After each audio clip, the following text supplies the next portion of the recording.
Bismillahirrahmanirrahim. Fourier integral. Till now you have studied Fourier series that are basically tool for solving the problems which involves the function that are periodic and having finite interval. Finite interval means आपने अभी तक Fourier series जितना भी study किया है आपने देखा है कि आपके पास इंटरवल जो था वो फाइनाइट था because summation has values n is equal to 1 to infinite. It means कि उसकी वैल्यू जो है वो इन्फिनिट या फाइनाइट या इंटरवल जो है आपके पास -l से +l तक उसकी कुछ ना कुछ वैल्यू जो है वो रिस्ट्रिक्ट की गई थी। तो अब जो है हमने फोरियर इंटेग्रल करना है, लेकिन इंटेग्रल में जो है वो इसके ऑपोजिट वर्क होगा। फंक्शन जो होंगे वो नॉन पीरियोडिक होंगे और उनका जो है वो इंटरवल वो फाइनाइट की बजाय इन्फिनिट होगा। जैसे कि मैंने पहले भी बताया है कि फोरियर इंटेग्रल आपके पास फोरियर सीरीज़ की प्रॉपर्टीज़ के ऑपोजिट होगा। ये वो टूल्स हैं जो प्रॉब्लम्स के उन प्रॉब्लम्स को डील करते हैं जिनमें कि आपके पास फंक्शंस नॉन पीरियोडिक होते हैं और जो इंटरवल है वो आपके पास नॉन पीरियोडिक और इन्फिनिट इंटरवल होता है।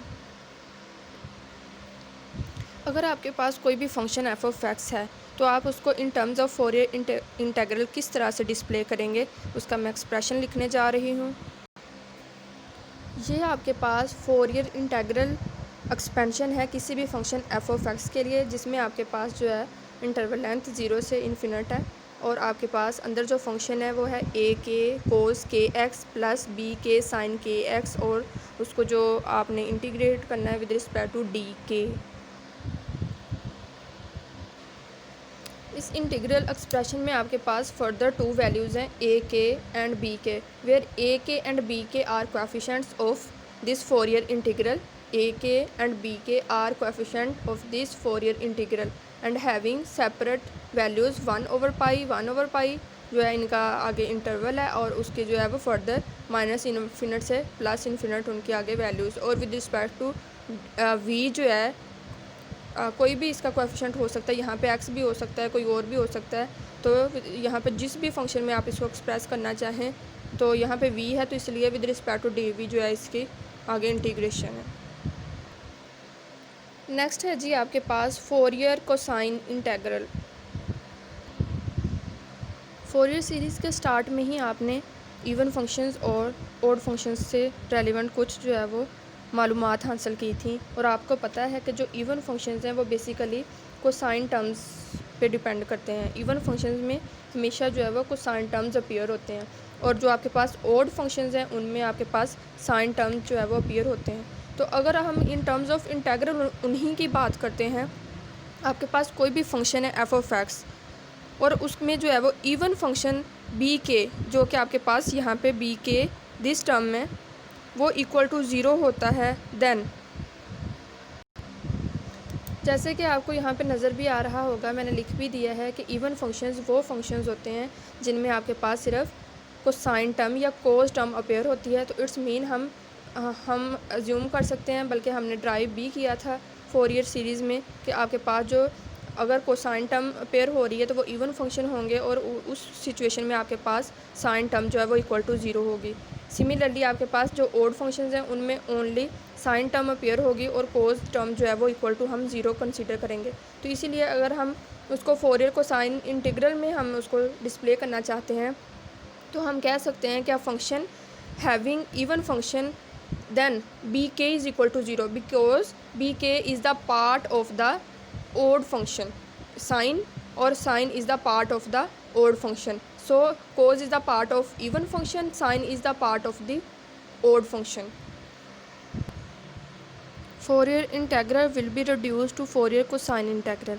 जो आपके पास फोरियर इंटेग्रल है कौन से वाला है, ये वाला, ये आपके पास फोरियर कंबाइन इंटेग्रल है। इसको आप कोई भी इक्वेशन नंबर कह दें, इक्वेशन नंबर 1।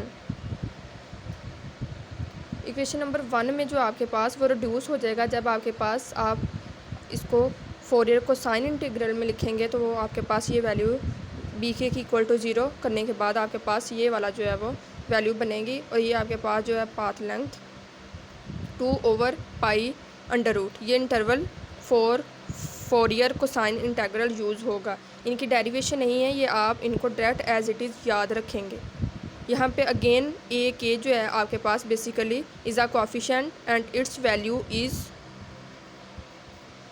तो ए के की वैल्यू आपके पास बाकी √2/पाई एज इट इज़ रहेगा, लेकिन यहाँ पे चेंज आएगा। जैसे कि इधर ऊपर था कोएफिशिएंट में आपके पास इंटीग्रल में चेंज है, -∞ से +∞ है, और जो जनरल वैल्यू है वो 0 से ∞ है। सिमिलरली f(x) की जो जनरल वैल्यू है वो 0 से ∞ है, और आपके पास जो कोएफिशिएंट है उसका इंटरवल -∞ से +∞ है, और बाकी आपके पास एज इट इज़ ही रहेगा। यहाँ पे आपके पास डी के रिस्पेक्ट भी आप इसको सॉल्व कर सकते हैं, डी एक्स के रिस्पेक्ट भी आप इसको सॉल्व कर सकते हैं।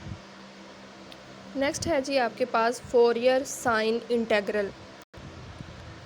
जैसे कि आपने फोरियर को साइन इंटीग्रल में देखा था कि आपके पास जो है वो इवन फंक्शन था, तो आपने बी के को इक्वल टू 0 ज्यूम किया था।